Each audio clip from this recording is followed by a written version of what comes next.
Que bom, estamos mais uma vez juntos para esse tempo com a Palavra de Deus.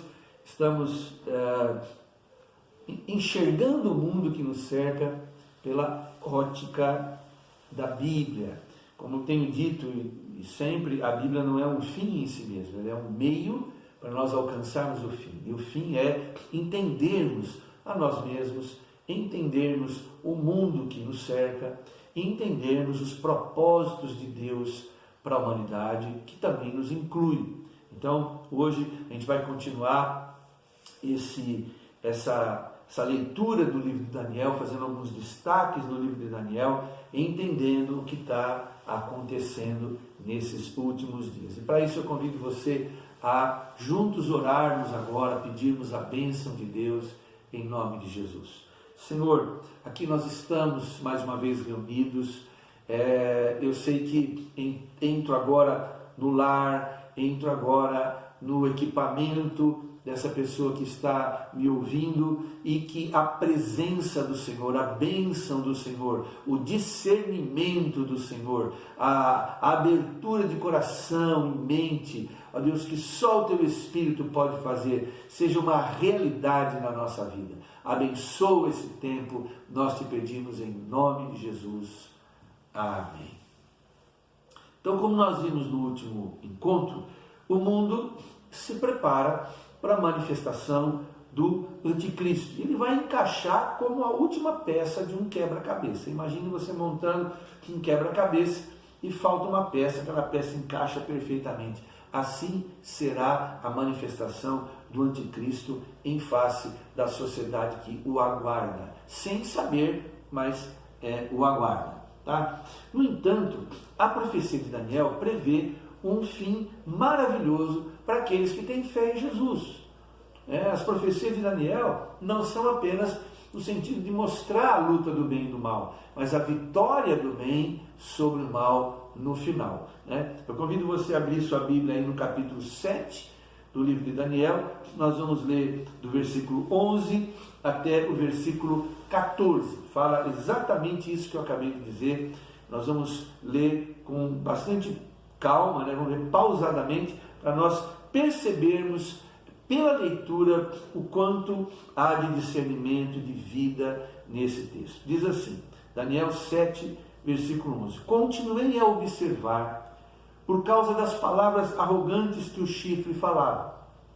Fiquei olhando até que o animal foi morto e o seu corpo foi destruído e atirado no fogo. E foi tirada a autoridade dos outros animais, mas eles tiveram permissão para viver por um período de tempo. Na minha visão à noite, vi alguém semelhante a um filho de um homem, vindo com as nuvens do céu. Ele se aproximou do ancião e foi conduzido à sua presença. A ele foram dados autoridade, glória e reino. Todos os povos e nações e homens de todas as línguas o adoraram. Seu domínio é um domínio eterno que não acabará e seu reino jamais será destruído.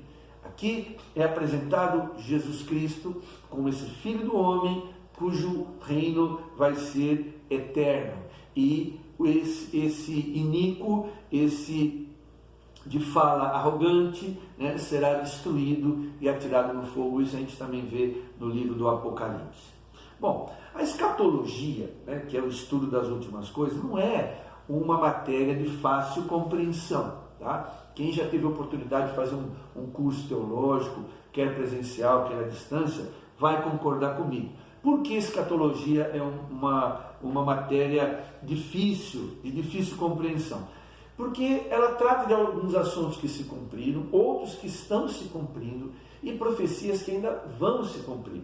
Então, a profecia bíblica, ela é uma perspectiva. A gente parte de algumas que se cumpriram, a gente consegue enxergar algumas que estão se cumprindo e a gente vislumbra algumas profecias que estão para se cumprir. E isso a Bíblia traz não para nos amedrontar, não para gerar discussão. Eu já vi muita gente debater escatologia, de ficar vermelho, de ficar bravo, de ficar irritado, porque há várias posições, existem muitas escolas teológicas e escatológicas que exploram essas profecias com pensamentos que vão assim ter muitas diferenças uns com os outros. Então, nós não queremos aqui tocar em questões polêmicas, em questões que geram discussão. Nosso objetivo é discernir o momento. Nosso objetivo é nos prepararmos para a vinda de Jesus. Então, o que a gente nota ao longo do livro de Daniel, num sentido geral? Primeiro, turbulência entre as nações, impérios surgindo, guerreando, conquistando, sendo levantados e caindo, muita turbulência.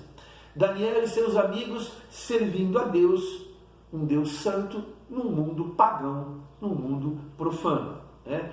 Deus dando a Daniel e seus amigos grandes livramentos e usando a vida deles para os seus propósitos eternos. E Daniel recebendo visões sobre a realidade espiritual que o cercava e também sobre a realidade futura. Inclusive ele apresenta profecias acerca de um mal, né, de uma personalidade maligna que vai atingir seu ápice nos dias do fim, mas será vencido de repente por um golpe final de Jesus Cristo, o Filho de Deus. Então eu queria que a gente voltasse um pouquinho lá para o capítulo 2 de Daniel e pensasse um pouco naquela estátua. Aliás, essa estátua que aparece no sonho de Nabucodonosor, ela tem uma amplitude profética assim muito grande, a gente não vai se desviar dela facilmente. Então, nesse sonho narrado no capítulo 2 de Daniel,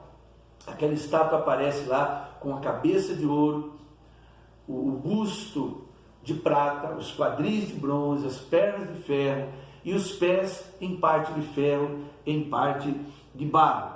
E uma pedra cortada sem auxílio de mãos vai direto nos pés e aquela estátua desaba, se desmonta toda. Essa cabeça de ouro, ela representa a mentalidade babilônica, a filosofia, o estilo de ser babilônico. Então, todos os outros impérios são regidos pela mesma filosofia, pelo mesmo pensamento, pelo mesmo modus operandi. É algo assim que a gente percebe claramente. Tá? O que seria esse modo de ser babilônico? Ganância, ostentação, sede de conquista, sem limites, né? Com emprego de engano, violência, paganismo, idolatria, feitiçaria e todas essas coisas mais. É o modo de ser de Babilônia. E haja visto que lá no Apocalipse, já falando do final dos tempos, aparece de novo o nome de Babilônia, exatamente porque a Bíblia fala de uma linha, de uma perspectiva muito interessante que começa lá com Nimrod, com Babel, depois Babilônia, se estende através dos impérios e culmina no grande conflito do Armagedon, onde as forças de Jesus Cristo vencem as forças da besta, do falso profeta, e Jesus reinará pelos séculos dos séculos. Então, outra coisa que a gente vê, os metais começam do mais precioso para o mais vil. Então começa com o ouro, depois a prata, depois o bronze, depois o ferro. Isso significa o quê? Que os poderes humanos, né, sofrerão um desgaste. E no caso do anticristo, que se revela ali nos artelhos, nos dedos, né, ele é a parte mais fraca. Ele pode parecer a parte mais forte, mas na verdade ele é a parte mais fraca. Seria natural que essa pedra atingisse o peito da estátua, atingisse a cabeça da estátua. Quando Davi, por exemplo, matou Golias, acertou na testa. Mas há uma revelação incrível aqui. A pedra cortada sem o auxílio de mãos, que representa a presença de Cristo e o reino de Deus, atinge os pés, atinge o anticristo, a sua principal manifestação. E ali derruba, desmonta tudo aquilo ali, aniquila tudo aquilo ali. Então se estabelecerá o reino do Senhor Jesus Cristo. Tá? Isso é muito legal. Aí fica esse pensamento, né? O mistério da iniquidade está aqui.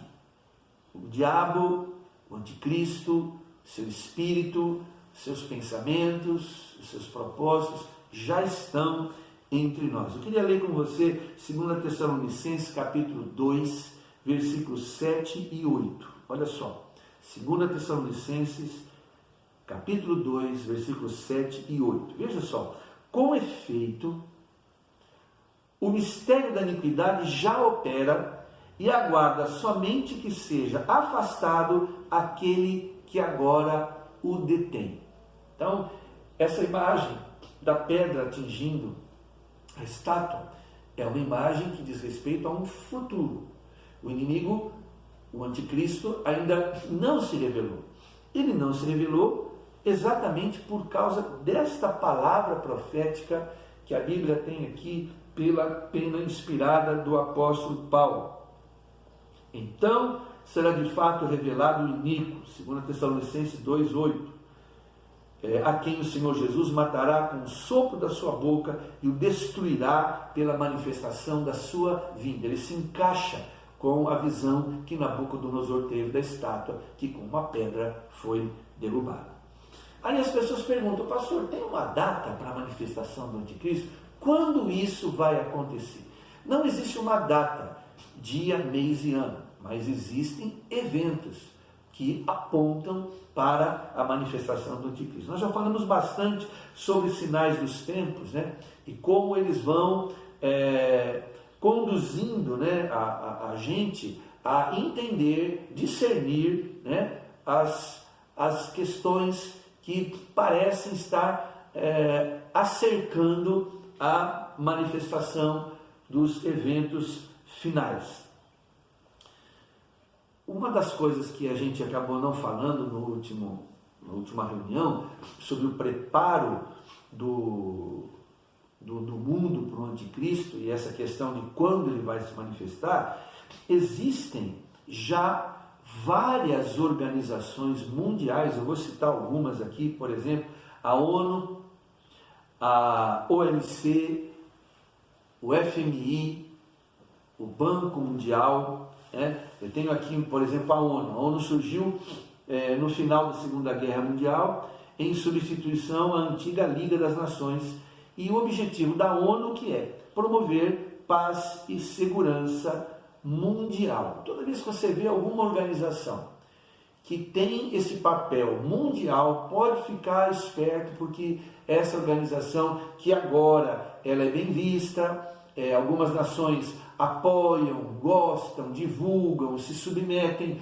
outras não, os que são a favor da globalização batem palma para o trabalho deles, os que não, os que são mais nacionalistas, esses também não têm menor interesse em filiação e muito menos concordar. Existe, por exemplo, a OMC, que é a Organização Mundial de Comércio, tá?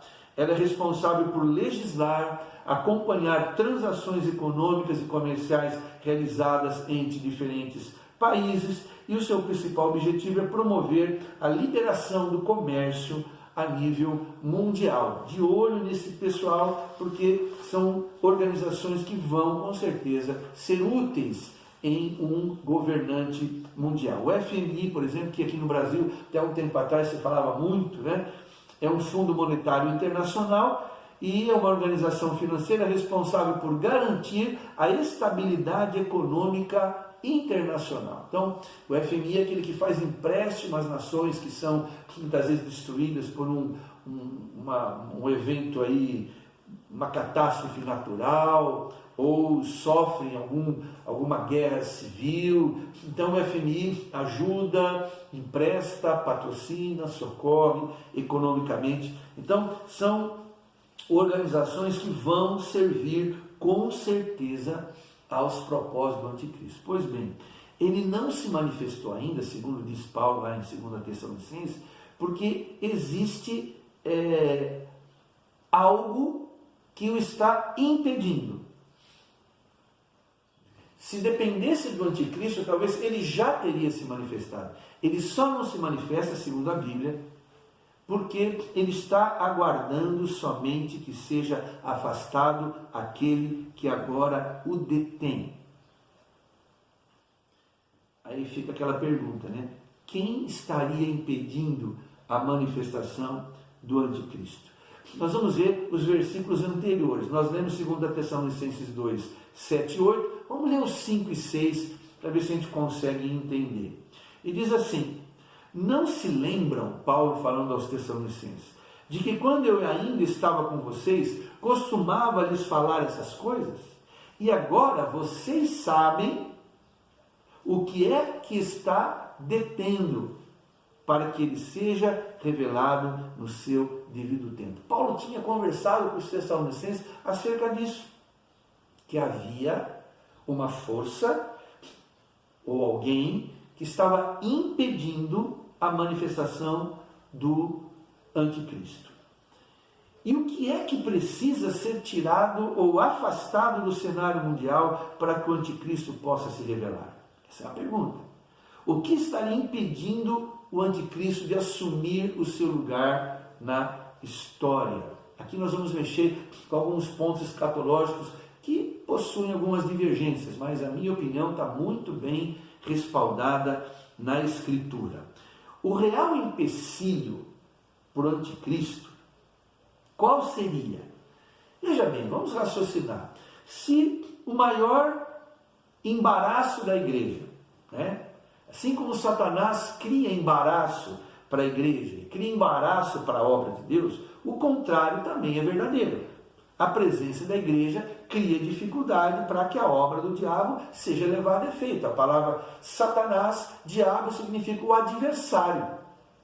Então, da mesma forma que o inimigo visa nos prejudicar, impedir, criar embaraço, da mesma forma, a presença do cristão, da igreja, do Espírito Santo na igreja, também cria embaraço para que o diabo possa levar a efeito o seu papel de roubar, matar e destruir. Eu penso que aquele que o detém, citado por Paulo, seja o Espírito Santo, que está presente na igreja, entre os verdadeiros salvos em Cristo.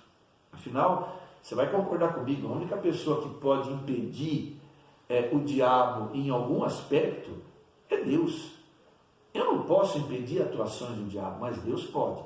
E Deus faz isso através da igreja. Eu sou levado a crer que o fato da igreja ser considerada sal da terra e luz do mundo, e cada crente ser um templo do Espírito Santo, eu sou levado a crer que o inimigo não se manifestou porque a igreja ainda está presente na terra. Para que o anticristo se revele, é necessário que a igreja seja tirada desse cenário. E aí sim, ele vai ter condições de se manifestar. Haja visto que a igreja, presente no mundo, evangeliza, intercede, obedece a Deus, cura enfermos, expulsa demônios, pratica a justiça, a honestidade, dá valor à família, dá valor à vida. Então, como que o inimigo vai se manifestar? Basta ter um grupo de crentes intercedendo, pronto. O problema está armado para o lado dele. Então, é óbvio, é simples entender que enquanto a igreja não for arrebatada, o inimigo, o anticristo, não se revela ao mundo. Tá? Então, eu quero ler aqui com vocês 1 Tessalonicenses 4,17. Olha que bacana. Depois disso, os que estivermos vivos, seremos arrebatados juntamente com eles nas nuvens, para o encontro com o Senhor nos ares, e assim estaremos para sempre com o Senhor. Esse é o texto do arrebatamento. O arrebatamento vai ser repentino, vai ser para a igreja. Quem não é cristão, quem não tem o Espírito Santo, só vai perceber a nossa ausência, porque o arrebatamento não é para o mundo, é para nós, é para o crente, é para o cristão. Deus levará. Nunca se esqueça do que Jesus falou em João 14. Não se turbe o vosso coração, credes em Deus, crede também em mim. Na casa do meu pai há muitas moradas, se não fosse assim eu vou teria dito. Porque eu vou preparar-vos lugar, e quando eu for, voltarei, e vos levarei para mim mesmo. Não se esqueça que lá em Betânia, quando Jesus foi assunto aos céus e os discípulos ficaram olhando o seu corpo vencer a gravidade e subir a olho nu, os anjos disseram aos discípulos: por que vos maravilhais, galileus? Esse mesmo Jesus que vocês estão vendo subir ao céu voltará da mesma forma que vocês estão vendo ele subir. Então, o arrebatamento é o primeiro evento que vai inaugurar a série de eventos escatológicos. Pois bem, agora, o anticristo se manifestando, pode ter certeza de uma coisa: ele vai ser muito bem recebido por essa sociedade que hoje nós estamos inseridos nela aí. Tá? Jesus disse uma coisa, por isso que é interessante a Bíblia. Às vezes as pessoas estudam a Bíblia, mas elas estudam por mãos de outros, seguem alguns roteiros prontos. Jesus deixou algumas dicas nos evangelhos, existem algumas coisas incrustadas nos salmos. A Bíblia é uma grande mina de diamante que você tem que ir lá e bater e garimpar e achar aquelas joias que estão lá. Jesus deixou incrustado aqui em João capítulo 5, verso 43, olha o que ele falou: eu vim em nome de meu Pai, e não me recebeis. Se outro vier em seu próprio nome, certamente o recebereis. De quem Jesus está falando? Ah, pastor, pode ser de falsos mestres, falsos cristos. Sim, com certeza. Mas Jesus, ele nunca disse: eu sou Deus, me adorem. Ele nunca disse: eu sou o Messias, eu sou a pessoa que vocês estão esperando. Não, ele disse: estou aqui porque o Pai me enviou. Eu não vim no meu próprio nome, eu estou aqui no nome do meu Pai. Agora o anticristo não, ele vai vir dizendo: eu sou. Não receberam Jesus, Israel não recebeu Jesus. Como nação, não, mas vai receber o anticristo. Onde está escrito isso, pastor? Daniel capítulo 9, verso 27, a Bíblia diz assim: ele fará firme aliança com muitos por uma semana sobre o anticristo. Ele vai aliançar as nações. E aliançando as nações, ele também fará aliança com Israel. Isso é uma coisa assim, incrível. Eu tenho lido muito sobre isso, tenho consultado alguns estudiosos, e uma coisa que eu percebi esses dias na internet, eu não tenho o site aqui para mostrar para vocês, mas já existe um movimento em Israel, eles estão crendo que o Messias está chegando. Existe todo um movimento em Israel, e eles dizem assim: o Messias está chegando. Agora não se iluda, esse Messias que eles estão esperando não é o Jesus que está voltando. Isso é importante a gente entender. Até mesmo a nação de Israel passará, ou melhor dizendo, pensará estar recebendo o Messias, mas depois os olhos deles serão abertos, porque durante 7 semanas, 7 anos, segundo a Bíblia, o anticristo governará o mundo. Os 3 anos e meio, que é a primeira metade, ele enganará todos, mas na segunda metade, muitos perceberão que ele não é aquele que eles achavam que fosse. Então, será revelado realmente que ele é o homem da iniquidade.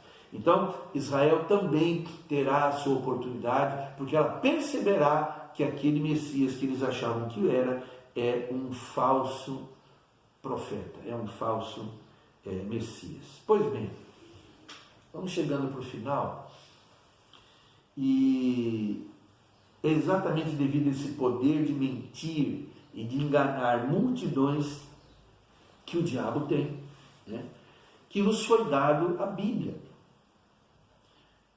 a palavra de Deus. Sem esse livro santo, a gente poderia ser facilmente enganado. Eu agradeço muito a Deus, porque eu tinha 20 anos, aproximadamente, quando eu comecei a ler a Bíblia. Eu já ia à igreja, mas nunca tive a curiosidade de ler a Bíblia. E desde meus 20 anos, eu já faz aí 40, já vão aí 40, 41 anos isso. A Bíblia tem sido uma bússola. Quanto mais eu medito, leio, creio e obedeço, mais eu aumento em discernimento, mais eu aumento em percepção.